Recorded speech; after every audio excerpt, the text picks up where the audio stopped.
আক্ষেপে মেজাজ হারিয়ে মাটিতে থাপড়াচ্ছিলেন দিয়াজ। কারণ একটাই, দুইবার জালে বল পাঠিয়েও গোল পায়নি তিনি।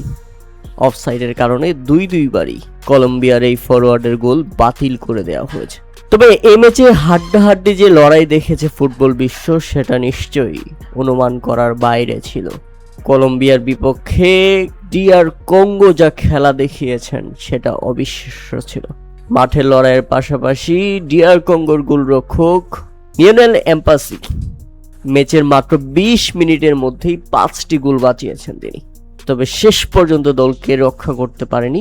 কাঙ্ক্ষিত এক গোলের দেখা পেয়ে গেছে কলম্বিয়া, তাও ম্যাচের 76তম মিনিটে গিয়ে দানিয়েল মুনিয়েজ জয়সূচক গোলটি করেছেন।